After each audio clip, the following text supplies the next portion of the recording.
नमस्कार। आज की क्लास में अपन देखेंगे कि इलेक्ट्रोफोरेसिस होता है, वो इलेक्ट्रोफोरेसिस क्या होता है और उस इलेक्ट्रोफोरेसिस के क्या-क्या प्रिंसिपल्स हो सकते हैं, उसका नॉर्मल या फिर जो अबनॉर्मल पैटर्न होता है, वो क्या-क्या हो सकता है। तो सबसे पहले देखते हैं इलेक्ट्रोफोरेसिस क्या होता है। तो इलेक्ट्रोफोरेसिस होता है मीन्स जो इलेक्ट्रिकल फील्ड होता है, उस इलेक्ट्रिकल फील्ड में जो मॉलिक्यूल्स होते हैं, मॉलिक्यूल्स अपनी साइज के आधार पे, इसके अलावा शेप के आधार पे और उसके ऊपर जो इलेक्ट्रिकल करंट होता है मीन्स जो चार्ज होता है उसके आधार पे जो मूवमेंट होता है उसी को क्या बोलते हैं इलेक्ट्रोफोरेसिस। तो इलेक्ट्रोफोरेसिस एक लेबोरेटरी टेक्निक्स होती है जिसके द्वारा जो पार्टिकल्स होते हैं या फिर जो मॉलिक्यूल्स होते हैं वो अपनी साइज के आधार पे शेप और चार्ज के आधार पे उनको क्या किया जाता है सेपरेट किया जाता है और उसी को अपन क्या बोल देते हैं इलेक्ट्रोफोरेसिस। तो देखते हैं वन बाय वन करके। तो सबसे पहले इलेक्ट्रोफोरेसिस। तो electrophoresis is a laboratory technique used to separate DNA, RNA और प्रोटीन मॉलिक्यूल्स। इलेक्ट्रोफोरेसिस एक लेबोरेटरी टेक्निक होती है जिसका यूज किया जाता है डीएनए, आरएनए और प्रोटीन के मॉलिक्यूल को सेपरेट करने के लिए उनकी साइज के आधार पे, शेप के आधार पे और इलेक्ट्रिकल चार्ज के आधार पे। जैसे छोटे और लार्ज मॉलिक्यूल्स, इसके अलावा राउंड और जो रेक्टेंगुलर जो शेप होती है उसको, और इसके अलावा पॉजिटिव और नेगेटिव साइज शेप, ठीक है, जो चार्जेस आयंस होते हैं उसको। तो ठीक है, तो मॉलिक्यूल्स होते हैं उनको अपने साइज शेप और इलेक्ट्रिकल चार्ज के आधार पे सेपरेट करने की जो टेक्निक होती है उसको क्या बोलते हैं अपन इलेक्ट्रोफोरेसिस।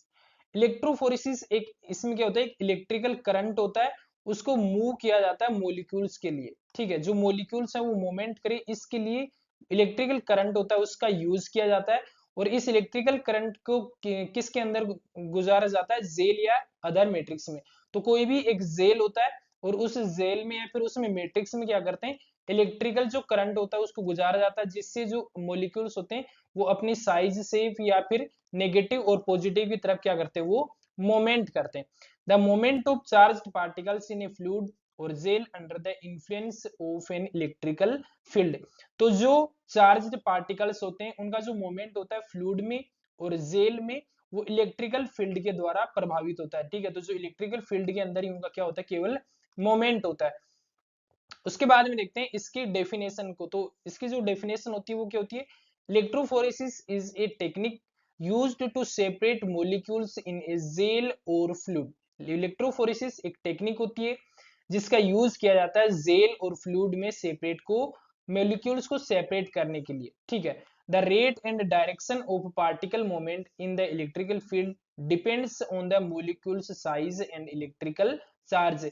इस जेल में या फिर जो मैट्रिक्स होता है उसमें मॉलिक्यूल्स का जो पार्टिकल्स होते हैं या फिर उनका जो मूवमेंट होता है उनकी डायरेक्शन और उनकी रेट कितनी स्पीड से और कौन सी डायरेक्शन में जाएंगे वो मॉलिक्यूल्स की साइज के आधार पे कि साइज छोटी है बड़ी है या इलेक्ट्रिकल चार्ज के आधार पे निर्भर करता है, ठीक है। तो पॉजिटिव है या फिर नेगेटिव है, छोटा है या फिर बड़ा साइज का मॉलिक्यूल है उसके आधार पे। जैसे इलेक्ट्रोफोरेसिस है वो यूज किया जाता है सेपरेट करने के लिए मैक्रो मॉलिक्यूल्स मींस जिसकी साइज ज्यादा बड़ी होती है उनके लिए, जैसे डीएनए हो गया, आरएनए हो गया और प्रोटीन्स हो गया। उसके बाद में देखते हैं फैक्टर्स जो इस इलेक्ट्रोफोरेटिक मोबिलिटी को अफेक्ट कर सकते हैं, वो कौन कौन से फैक्टर्स होते हैं। तो उसके पहले सबसे पहले देखते हैं अपन चार्ज। तो मेजरली फोर जो फैक्टर होते हैं, चार्ज हो गया, साइज होगी, electrical field, buffers and ionic strength. तो फर्स्ट आता है चार्ज। चार्ज में higher the charge greater the mobility means जिस मॉलिक्यूल के ऊपर चार्ज ज्यादा होगा, ठीक है, जिस मॉलिक्यूल के ऊपर चार्ज ज्यादा होगा वो मोमेंट सबसे ज्यादा करेगा, ठीक है। तो फर्स्ट आता है चार्ज। तो जिस मॉलिक्यूल के ऊपर आयनिक चार्ज ज्यादा होता है वो सबसे ज्यादा मोमेंट करता है। उसके बाद में आता है size. Bigger the molecule greater the friction and electrostatic force. तो मींस अगर जो कोई मॉलिक्यूल है, एक तो एक छोटा मॉलिक्यूल है और एक लार्ज मॉलिक्यूल है, ठीक है। तो जब इन दोनों मॉलिक्यूल को फ्लूइड या मैट्रिक्स या जेल से गुजारा जाएगा तो जो लार्ज मॉलिक्यूल है इसके ऊपर जो फ्रिक्शन लगता है वो इस कंपैरिजन क्या लगता है, ज्यादा लगता है, जिसकी वजह से ये क्या करता है, स्लो मूवमेंट करता है और ये क्या करता है, फास्ट। जो लार्ज मॉलिक्यूल होता है उस पे इलेक्ट्रोस्टैटिक फोर्स या फ्रिक्शनल फोर्स ज्यादा लगने की वजह से स्लो मूवमेंट करता है, जबकि जो स्मॉल मॉलिक्यूल्स होता है वो फास्ट मूवमेंट करता है। For example large particles have smaller mobility. जो बड़े पार्टिकल्स होते हैं उनका जो मूवमेंट होता है वो कम होता है as compare to smaller particles, जैसे कम जो छोटा पार्टिकल होता है उसकी तुलना में। अब देखते हैं नेक्स्ट वन, इलेक्ट्रिकल फील्ड। तो इलेक्ट्रिक फील्ड में migration increases with increasing voltage, ठीक है। तो जितना ज्यादा करंट बढ़ेगा, जितना ज्यादा वोल्टेज बढ़ेगा, वोल्ट बढ़ेगा, उतना ही ज्यादा मॉलिक्यूल्स का क्या बढ़ेगा, माइग्रेशन, ठीक है। तो अगर किसी मैट्रिक्स में वोल्ट बढ़ता है तो जो मोमेंट्स होता है मॉलिक्यूल्स का या फिर माइग्रेशन होता है वो भी क्या होगा, बढ़ेगा। तो इलेक्ट्रिकल फील्ड। उसके बाद में नेक्स्ट वन, फोर्थ वन आता है बफर से।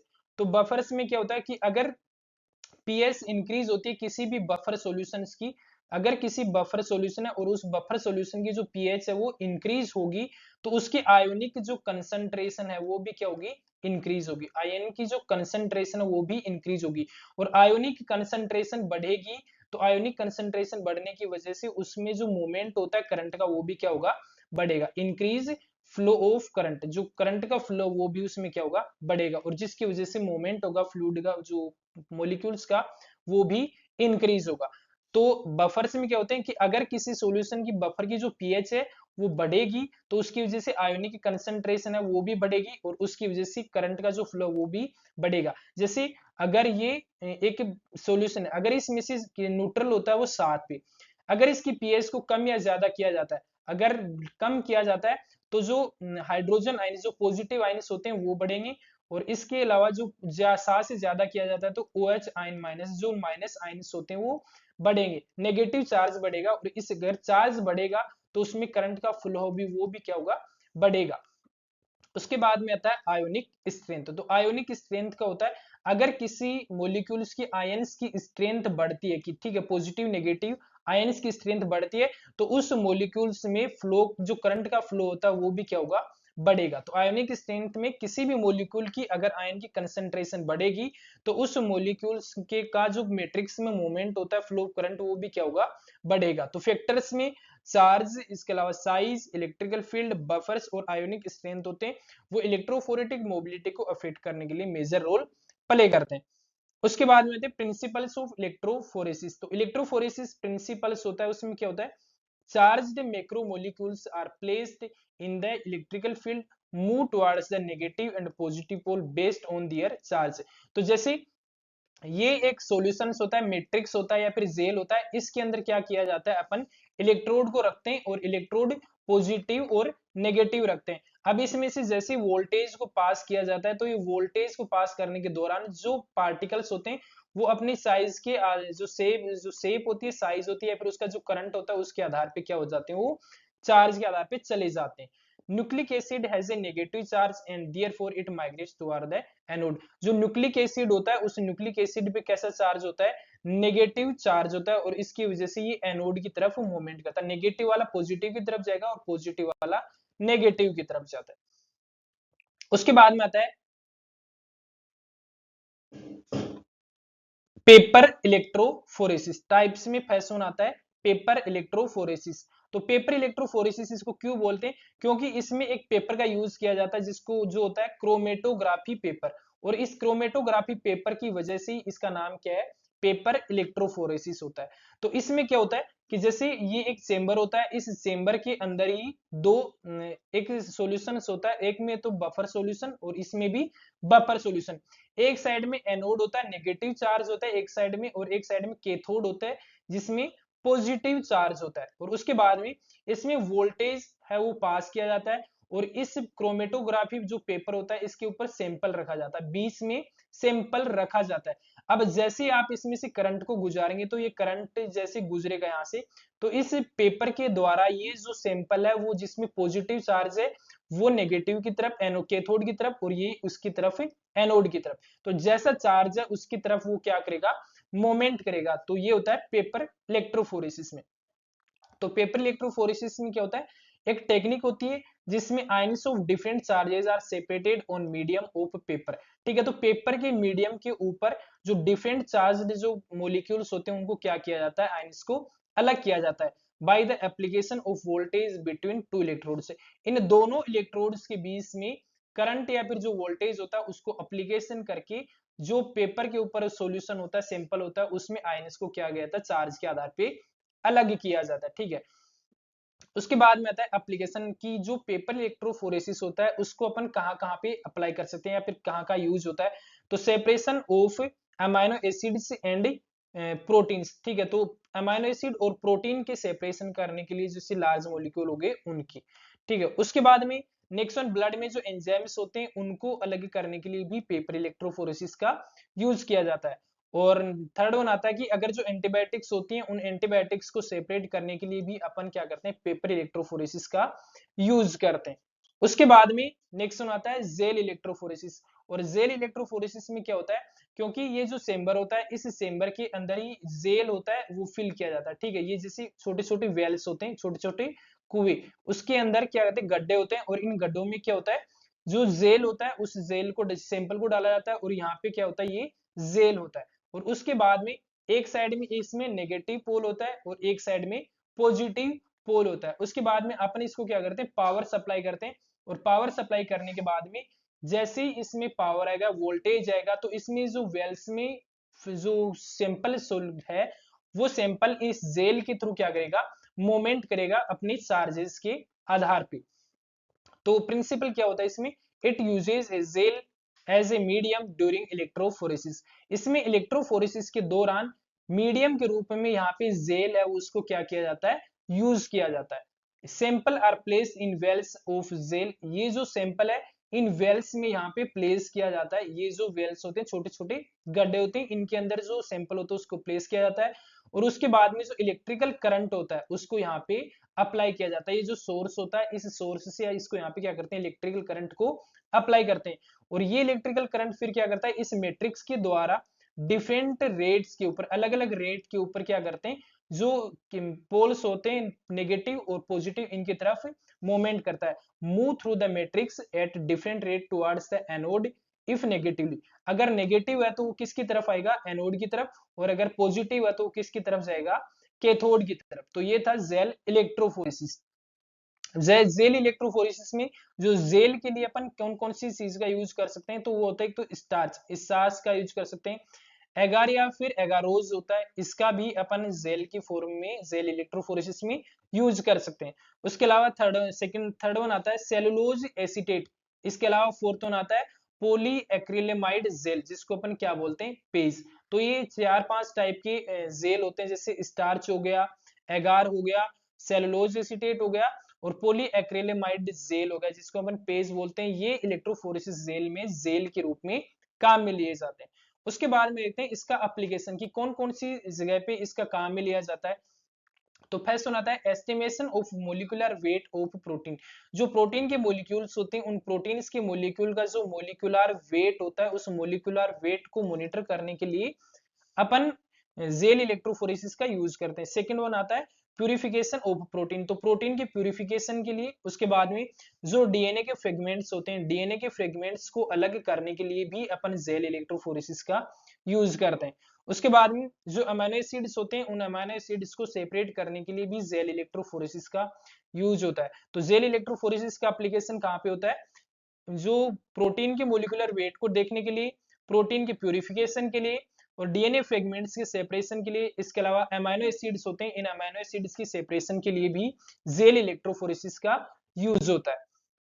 उसके बाद में आता है कैपिलरी इलेक्ट्रोफोरेसिस। और इस कैपिलरी इलेक्ट्रोफोरेसिस में क्या होता है, जैसे एक तो ये सोर्स रिजर्वियर होता है और एक होता है ये डेस्टिनेशन रिजर्वियर। तो इस साइड में तो क्या होता है, पॉजिटिव एनोड और इस साइड में क्या है, यहाँ पे नेगेटिव एनोड। और उसके बाद में ये कैपिलरी ट्यूब होती है, ठीक है, ये कैपिलरी ट्यूब होती है। इस कैपिलरी ट्यूब को इस सॉल्यूशंस के अंदर क्या करते हैं, अपन डिप करते हैं। और डिप करने के बाद में इसमें दोनों में क्या करते हैं, एक करंट है वो गुजारा जाता है। ये जो सॉल्यूशन होता है, इस सॉल्यूशन में क्या करते हैं अपन, करंट को गुजारते हैं। और ये करंट गुजारने के बाद में क्या करते हैं, इसके अंदर जो सॉल्यूशन, ये सैंपल है वो यहाँ पे एक तो क्या कर सकते हैं, इस सैंपल को इस सॉल्यूशन में डाल देंगे, मिक्स कर देंगे। और जैसे ही करंट गुजरेगा तो ये जो सॉल्यूशन होता है वो इसकी तरफ मोमेंट करेगा, ठीक है। सेकेंड वन क्या कर सकते हैं कि ये जो सोर्स रिजर्वियर होता है, इस सोर्स रिजर्वियर की जो ट्यूब होती है इसको डायरेक्ट इस सैंपल में डिप कर दें और इसको करंट गुजारने के बाद में ये क्या करेगा, इस डेस्टिनेशन रिजर्वियर की तरफ मूवमेंट करेगा। और कैपिलरी जो यहाँ पे क्या होता है, फिर इसमें कैपिलरी ट्यूब के अंदर एक डिटेक्टर लगा होता है। और ये डिटेक्टर क्या करता है, कि अपने जो मोमेंट चार्ज होते हैं, जो पीक आता है किसी से, उसका पीक होगा, उस पीक को क्या करते हैं यहाँ पे मॉनिटर किया जाता है इस डिटेक्टर के द्वारा। अपने यहाँ पे इसको डिटेक्ट करेंगे। तो कैपिलरी इलेक्ट्रोफोरेसिस में दो एनोड और एक एनोड और एक कैथोड होता है। इसमें सोर्स सॉल्यूशन होता है, यहाँ पे डेस्टिनेशन सॉल्यूशन होता है। इसके बाद में यहाँ पे एक करंट है, उसको करंट को जोड़ा जाता है और उसके बाद में जो सैंपल होता है, इस सैंपल को रिसोर्स के अंदर मिक्स किया जाता है और उसके बाद में कैपिलरी ट्यूब को दोनों एनोड के अंदर सॉल्यूशन में डिप किया जाता है। उसके बाद में ये जो करंट जब गुजारेंगे तो जो मोमेंट होता है वो इधर से क्या करेगा, मोमेंट करेगा और किसकी तरफ आएगा, डेस्टिनेशन रिजर्वेयर की तरफ। और इस कैपिलरी ट्यूब के बीच में लगा होता है डिटेक्टर, जो क्या करता है, इसके पीक को डिटेक्ट करने का काम करता है। उसके बाद में नेक्स्ट वन आता है कैपिलरी इलेक्ट्रोफोरेसिस के प्रिंसिपल्स क्या है। तो कैपिलरी इलेक्ट्रोफोरेसिस में capillary tube is placed between two buffer reservoir and N electrical field is applied. जो कैपिलरी ट्यूब है वो प्लेस की जाती है दो बफर रिजर्वेयर के बीच में, ठीक है। दोनों बफर रिजर्वेयर जो एक साइड में नेगेटिव और एक साइड में पॉजिटिव, और उसके बाद में उसके ऊपर जो इलेक्ट्रिकल फील्ड होता है, जो वोल्टेज होता है वो अप्लाई करेंगे और उस वोल्टेज को अप्लाई करने के बाद में जो सेपरेशन होगा वो डिपेंड करता है इलेक्ट्रोफोरेसिस एंड इलेक्ट्रोफोरेटिक मोबिलिटी के ऊपर, ठीक है। तो इलेक्ट्रोफोरेसिस और इलेक्ट्रोफोरेटिक जो मोबिलिटी होती है उसके आधार पे इन जो आयन्स होते हैं उनका क्या होगा, यहाँ पे मोमेंट होगा। उसके बाद में आता है इसके एप्लीकेशन पे। तो एप्लीकेशन में जो एक तो किया जाता है कि जो बायोलॉजिकल मॉलिक्यूल्स होते हैं उन बायोलॉजिकल मॉलिक्यूल्स को सेपरेट करने के लिए, अलग करने के लिए यूज किया जाता है। इसके अलावा सेपरेशन करने के लिए जो चार्ज्ड मॉलिक्यूल्स होते हैं, जैसे पेप्टाइड्स हो गया, अमाइनो एसिड्स हो गए, ये चार्ज्ड जो मॉलिक्यूल्स होते हैं इनको अलग अलग करने के लिए भी अपन कैपिलरी इलेक्ट्रोफोरेसिस का यूज करते हैं। इसके अलावा नेक्स्ट आता है जेनेटिक एनालिसिस में जो जीन्स होते हैं उनके बारे में एनालिसिस करने के लिए भी अपन कैपिलरी इलेक्ट्रोफोरेसिस का यूज करते हैं। उसके बाद में आता है नॉर्मल इलेक्ट्रोफोरेसिस। तो नॉर्मल इलेक्ट्रोफोरेसिस में जैसे अपन प्रोटीन का देखते हैं, तो जो प्रोटीन की टोटल नॉर्मल वैल्यू होती है वो 6.4 से लेकर के 8.3 ग्राम पर डेसीलीटर या फिर 64 से लेकर के 83 ग्राम पर लीटर तक होती है, ठीक है। उसके बाद में जो नॉर्मल टाइप्स होता है हीमोग्लोबिन का, जब अपन इलेक्ट्रोफोरेसिस में देखते हैं तो एक तो होता है हीमोग्लोबिन ए, जो मेजरली हेल्दी अडल्ट्स होते हैं, जो अडल्ट्स होते हैं उनमें हीमोग्लोबिन ए होता है। इसके अलावा जो हीमोग्लोबिन एफ होता है वो न्यूबॉर्न बेबीज में या फिर अनबॉर्न बेबीज में, ठीक है, या तो जिन्होंने जन्म नहीं लिया या फिर जो जन्म लेके छोटे बच्चे होते हैं, नए बच्चे, उनमें हीमोग्लोबिन एफ देखने को मिलता है। उसके बाद में देखते हैं इसकी हीमोग्लोबिन होता है, इस हीमोग्लोबिन का अबनॉर्मल पैटर्न होता है जो इलेक्ट्रोफोरेसिस में वो कौन सा होता है। तो एक तो आता है हीमोग्लोबिन एस, और ये हीमोग्लोबिन एस होता है वो सिक्कल सेल एनीमिया में देखने को मिलता है। जो इसकी शेप होती है वो कैसी हो जाती है, सिक्कल शेप की। उसके बाद में आता है हीमोग्लोबिन सी, और हीमोग्लोबिन सी होता है वो इनएडिक्वेट अमाउंट में ऑक्सीजन को कैरी करता है। मीन जो एडिक्वेट अमाउंट होती है, जितनी चाहिए ऑक्सीजन उतनी ऑक्सीजन टिश्यू तक नहीं पहुंचा पाता है हीमोग्लोबिन सी। उसके बाद में ये जो हीमोग्लोबिन सी होता है वो माइल्ड फॉर्म ऑफ एनीमिया होता है, उसको कोज करने के लिए जिम्मेदार होता है। तो एक तो होता है हीमोग्लोबिन एस, वो अबनॉर्मल होता है जो सिक्कल सेल एनीमिया में देखने को मिलता है और सिक्कल शेप्ड आरबीसी हो जाती है उसमें। और हीमोग्लोबिन सी होता है वो एक माइल्ड एनीमिया की फॉर्म के लिए रेस्पॉन्सिबल होता है। उसके बाद में नेक्स्ट वन आता है हीमोग्लोबिन ई, और हीमोग्लोबिन ई है वो मेजरली साउथर्न एशियन जो पॉपुलेशन होती है उसमें देखने को मिलता है। मीन जो साउथ एशियन जो पॉपुलेशन है उसमें देखने को मिलेगी ये। और हीमोग्लोबिन ई है उसमें एनीमिया की या तो सिम्टम्स होते नहीं है, और होंगे भी तो उसमें कैसे होते हैं, माइल्ड सिम्टम्स होते हैं, ठीक है। तो आज की क्लास में अपन ने देखा है कि इलेक्ट्रोफोरेसिस क्या होता है। तो इलेक्ट्रोफोरेसिस क्या होता है कि किसी भी इलेक्ट्रिकल फील्ड में इलेक्ट्रिकल वोल्टेज को जनरेट प्रोवाइड करवा करके उसमें जो मॉलिक्यूल्स होते हैं उनको उनकी साइज के आधार पे, उनके चार्ज के आधार पे और उनकी शेप के आधार पे अलग करने की जो टेक्निक होती है उसी को अपन क्या बोलते हैं, इलेक्ट्रोफोरेसिस बोलते हैं। उसके बाद में अपन ने इसको फैक्टर अफेक्ट करने वाले बताए, उसके बारे में स्टडी किया है। उसके बाद में अपन ने इसके टाइप्स के बारे में और नॉर्मल और अबनॉर्मल जो पैटर्न होता है इलेक्ट्रोफोरेसिस का उसके बारे में अपन ने स्टडी किया है। आज के लिए बस इतना ही, बाकी का देखते हैं अपन नेक्स्ट क्लास में। Thank you.